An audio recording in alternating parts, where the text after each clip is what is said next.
Welcome to the channel and this precursor video for my new series for Et Impera for Rome 2.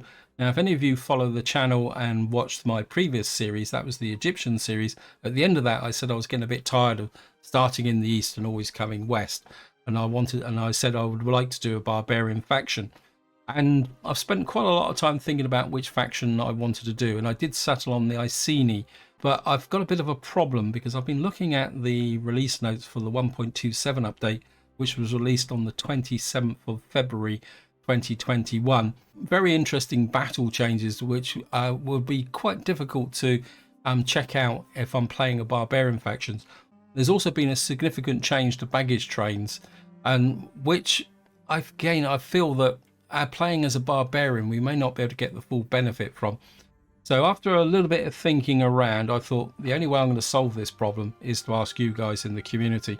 So what I've done is I've come down to three factions: the barbarian faction, which I've already chosen, which is the Iceni, and two other very familiar factions, which I've often get comments saying, would I please redo these, because I've already done them once before, but the series are a little bit dated now.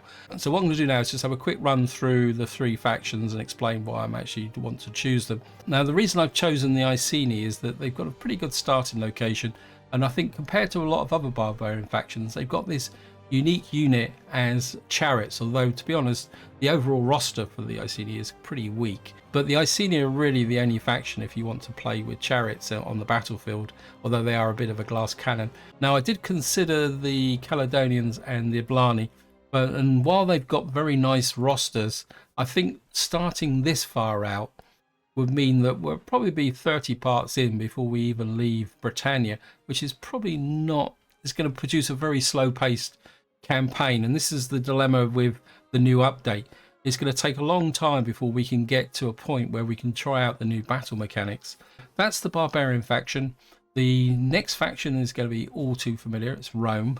The reason I'm chosen Rome is that Rome is probably the best faction to experience the new battle mechanics, because you're going to be fighting barbarians, the Hellenic factions, Carthage, Egypt. So there's lots of opportunities to try out the new battle mechanics.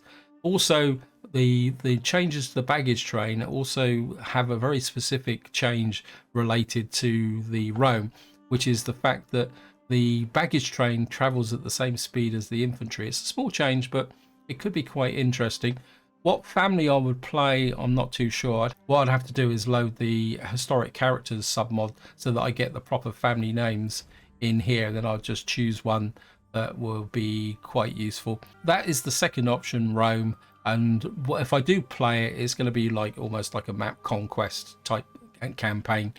And of course, unlike my previous series where I had to win every single battle, the pace should be a little bit quicker than in that series. And the third faction is actually Carthage. Again, I haven't played Carthage for a very long time. It's one of the first Et Impera series that I actually did. And there's been a lot of changes since I did that series. And again, people have asked me whether I'd do it in the context of the new update. And again, I think the Carthage is in the right position to be able to try out the new battle mechanics and the baggage train. So I think it's an ideal one. But I think we could have some real fun with this, because Carthage is more about trading and other bits and pieces. I think if we play Carthage, it will probably be the Barcid dynasty. Again, I have to switch on the historical characters submod so that we could get Hannibal and that into the game. So that is the three factions. If I get time, what I might do is put a vote in the community tab. But if you've got a preference, just feel free to chuck it in the comments. And if you've got another faction that you feel that might be better to play, feel free to chuck it in the comments. And I'm not going to delay too long on this, so I'm going to make a fairly quick decision within about 2-3 days of actually posting this video, because I'm aware that it's been a very long gap since the last series, and I do want to get this series kicked off. So this is where I'm going to leave it. Feel free to put in your comments and your opinions, and hopefully in less than a week we'll be able to get a new Et Impera series up and running. So until next time, whatever you do, enjoy your gaming.